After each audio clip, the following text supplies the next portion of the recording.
हाल ही में रिलीज हुई धुरंधर मूवी का ये डायलॉग तो आपने सुना ही होगा।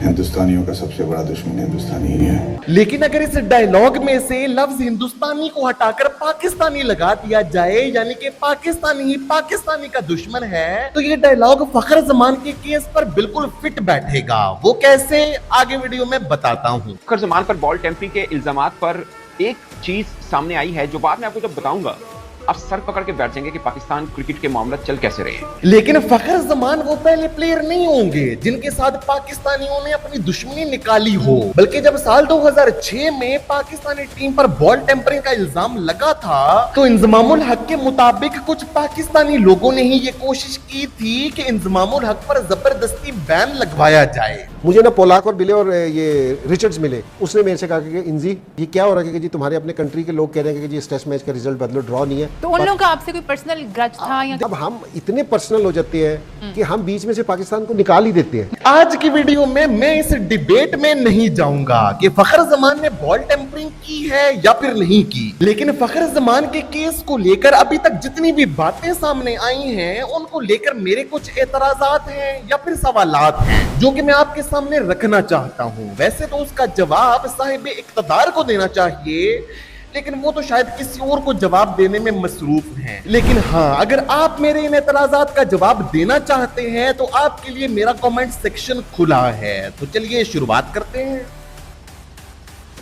तो फखर जमान के केस को लेकर अभी तक जितनी भी पेशरफ्त हुई है उसको लेकर मेरा सबसे पहला एतराज ये है कि why is the Qalandars family silent. कुछ दिन पहले ये खबर सामने आई थी कि सिकंदर रजा के कुछ रिश्तेदार उन्हें मिलने के लिए आए थे, लेकिन पाकिस्तान क्रिकेट बोर्ड के सिक्योरिटी कंसर्न्स की वजह से उन्हें सिकंदर रजा से मिलने नहीं दिया गया था। अब जब शाहीन अफरीदी को ये पता चला तो उन्होंने तो कहा कि ऐसी की तैसी वो होटल से बाहर निकले और टीम मैनेजर से पूछे बगैर सिकंदर रजा के रिश्तेदारों को सिक्योरिटी वालों से लड़कर जबरदस्ती होटल में ले आए। अब जब टीम मैनेजमेंट को पता चला तो उन्होंने शाहीन शाह अफरीदी पर 10 लाख रुपए का जुर्माना आयद कर दिया, जिसके बाद ये खबर भी आई थी कि शाहीन शाह अफरीदी लाहौर कलंदर्स की मैनेजमेंट से खफा हैं। अब मेरा एतराज ये है कि आपने सिकंदर रजा के लिए तो इतना कुछ किया, यहाँ तक कि आप अपनी टीम मैनेजमेंट से भी लड़ गए और जुर्माना भी सहन कर गए, लेकिन फखर जमान के लिए आपका एक पब्लिक स्टेटमेंट भी नहीं आया। चलो ये मान लेते हैं कि आप पीसीबी के सेंट्रल कॉन्ट्रैक्ट में हैं, इसीलिए आप अपनी मर्जी से कोई स्टेटमेंट नहीं दे सकते,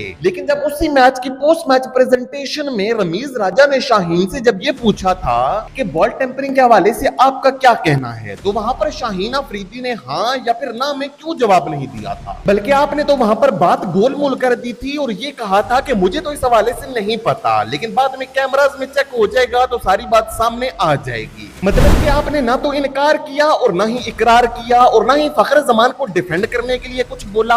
चलो शाहीन अफरीदी तो पीसीबी के सेंट्रल कॉन्ट्रैक्ट में है, तो क्या लाहौर कलंदर्स के ओनर्स या फिर लाहौर कलंदर्स की टीम मैनेजमेंट भी पीसीबी के सेंट्रल कॉन्ट्रैक्ट में है? क्योंकि ना तो लाहौर कलंदर्स के ओनर्स और ना ही लाहौर कलंदर्स की टीम मैनेजमेंट का फखर जमान को डिफेंड करते हुए एक पब्लिक स्टेटमेंट तक नहीं आया। मतलब कि क्या है भाई, एक प्लेयर आपकी टीम को 9 साल से सर्व कर रहा है और उस प्लेयर की आपकी टीम के लिए बहुत सारी सर्विसेज हैं, और आज जब उस पर मुश्किल टाइम आया है तो आपकी तरफ से एक पब्लिक स्टेटमेंट तक नहीं दिया जा रहा। वैसे तो अगर आपके खिलाफ कोई एक लफ्ज भी बोल दे तो आप अपने सोशल मीडिया के साथ सारे के सारे उस पर टूट पड़ते हैं, और आज अपने प्लेयर को डिफेंड करने के लिए आपकी तरफ से एक स्टेटमेंट भी नहीं आया। अब मुझे तो यहाँ पर कहानी कुछ और लगती है। मेरी अजम्पशन ये है कि शायद ये बॉल टेम्परिंग वाला काम डाला तो किसी और ने है, लेकिन अब बली का बकरा फखर जमान को बनाया जा रहा है, और शायद इसी वजह से ही लाहौर कलंदर्स की टीम मैनेजमेंट यहाँ तक कि लाहौर कलंदर्स के ओनर्स बिल्कुल ही खामोश हैं। अब चलते हैं इस केस के हवाले से मेरे दूसरे एतराज की तरफ। तो इस केस पर मेरा दूसरा एतराज ये है कि क्या फखर जमान को जबरदस्ती मुजरिम बनाने की कोशिश की जा रही है? क्योंकि इस केस में अभी तक आपने ये नोटिस किया होगा कि बार बार फखर जमान की उसी 3 सेकंड की वीडियो को चलाया जा रहा है एविडेंस के तौर पर। मतलब कि इनके मुताबिक फखर जमान ने सिर्फ 3 सेकंड में, वो 3 सेकंड की भी पूरी वीडियो नहीं है, तो इतने टाइम में फखर जमान ने बॉल को टेम्पर कर दिया।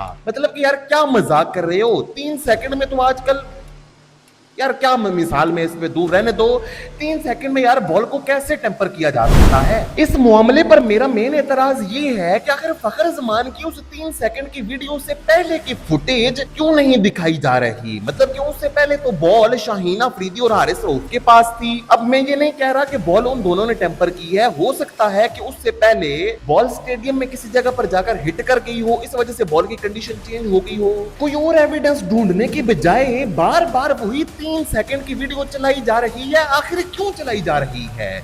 क्या फखर जमान के साथ कोई जाती खुन्नस निकाला जा रहा है? तो इसके हवाले से भी एक इंटरेस्टिंग स्टोरी सामने आई है। आपको याद होगा कि दिसंबर 2025 और जनवरी 2026 में फखर जमान इंटरनेशनल लीग T20 खेलने के लिए UAE गए थे। अब उस लीग में अंपायरिंग करने के लिए पूरी दुनिया से अंपायर्स आए हुए थे और जाहिर सी बात है कि पाकिस्तान से भी अंपायर्स को इनवाइट किया गया था। अब स्टोरी ये सामने आई है कि एक पाकिस्तानी अंपायर दूसरी कंट्री के अंपायर्स को फखर जमान के हवाले से कुछ उल्टी सीधी बातें बोल रहे थे और ये बातें फखर जमान ने भी सुन ली थी और फखर जमान ने पाकिस्तान क्रिकेट बोर्ड को इसकी कंप्लेन भी कर दी थी। लेकिन पाकिस्तान क्रिकेट बोर्ड ने हस्बे मामूल इस पर कोई एक्शन नहीं लिया और अब कुछ रिपोर्ट्स ये क्लेम कर रही हैं कि शायद फखर जमान के साथ अब जाती खुन्नस उस केस को लेकर निकाला जा रहा है। अब ये खुन्नस अंपायर्स निकाल रहे हैं या फिर पाकिस्तान क्रिकेट बोर्ड, ये तो वाज़ेह नहीं है, लेकिन ये वाज़ेह जरूर है कि फखर जमान को जबरदस्ती मुजरिम साबित करने की कोशिश की जा रही है। अब इस केस के हवाले से एक बहुत बड़ा मजाक भी फैलाया जा रहा है जिस पर मुझे तो लाजमी तौर पर एतराज है और वो मजाक ये है कि फखर जमान ने एक रैपर के जरिए बॉल को टेम्पर किया है। अब ऐसा हो सकता है या फिर नहीं, उसके लिए आपका ये समझना जरूरी है कि आखिर एक क्रिकेट बॉल को किन किन तरीकों से टेम्पर किया जा सकता है। अब एक क्रिकेट बॉल को इस वजह से टेम्पर किया जाता है ताकि उसके थ्रू ज्यादा स्विंग और मूवमेंट जनरेट की जा सके, जिसके लिए बॉल की एक साइड को रफ और दूसरी साइड को शाइनी कर दिया जाता है। अब एक क्रिकेट बॉल को मेजरली 2 तरीकों से टेम्पर किया जा सकता है। पहला तो ये कि आप किसी खुरदरी यानी कि रफ चीज के इस्तेमाल से बॉल की एक साइड को रफ कर दो, यानी कि आप अपने नाखूनों का इस्तेमाल करके बॉल को रफ कर सकते हो या फिर शायद अफरीदी की तरह चक भी मार सकते हो, या फिर 2018 के बॉल टेम्परिंग स्कैंडल में जिस तरह ऑस्ट्रेलियन प्लेयर्स ने सैंड पेपर का इस्तेमाल करते हुए बॉल को टेम्पर करने की कोशिश की थी, उस तरीके से भी आप बॉल को टेम्पर कर सकते हो। और दूसरा तरीका ये हो सकता है कि बॉल की सीम पर जो स्टिचेस होते हैं आप उन स्टिचेस को निकाल दो, जिनकी वजह से बॉल की सीम ढीली हो जाती है और उसकी वजह से भी बॉल के अंदर एक्स्ट्रा स्विंग और मूवमेंट जनरेट होती है। ये 2 मेजर तरीके होते हैं किसी भी क्रिकेट बॉल को टेम्पर करने के। लेकिन जो मजाक यहाँ पर फैलाया जा रहा है, मतलब कि फखर जमान ने एक रैपर के थ्रू बॉल टेम्पर की, तो आपको दुनिया की किसी भी रिपोर्ट में ये चीज नहीं मिलेगी कि एक रैपर के थ्रू एक क्रिकेट बॉल को टेम्पर किया जा सकता है। अब ये रैपर की कहानी निकली यहाँ से है कि एक कराची किंग्स के ऑफिशियल ने पाकिस्तान क्रिकेट बोर्ड की फैक्ट फाइंडिंग कमेटी को कुछ तस्वीरें फराहम की हैं, जिसमें ये दिखाया जा रहा है कि फखर जमान एक रैपर को कराची किंग्स के डग आउट के पास फेंक रहे हैं। लेकिन जब इसके हवाले से फखर जमान से पूछा गया तो उनका कहना ये था कि ये रैपर उन्हें बाउंड्री के पास मिला था, उन्होंने वो रैपर उठा दिया था, उसके बाद उन्होंने कराची किंग्स के डग आउट के पास जाकर वो रैपर फेंक दिया और इसी के दौरान ही कराची किंग्स के एक ऑफिशियल ने फखर जमान की तस्वीर बना ली। यहाँ पर वो बात साबित हुई ना जो कि मैंने शुरू में बोली थी कि पाकिस्तानी ही पाकिस्तानी का दुश्मन है। वैसे ये हो तो मजाक ही रहा है, लेकिन अब इस मजाक का नतीजा क्या निकलेगा वो हमें आगे देखने की जरूरत है। तो ये थे फखर जमान के केस के हवाले से मेरे 3 बड़े एतराजात, जिनके जवाब का इंतजार मुझे तो जरूर रहेगा। और अगर आपको इनका जवाब पता है तो मुझे कमेंट्स में जरूर बताइएगा। और आज के लिए मुझे दीजिए इजाजत, मिलता हूं आपसे अगली वीडियो में। अल्लाह हाफिज।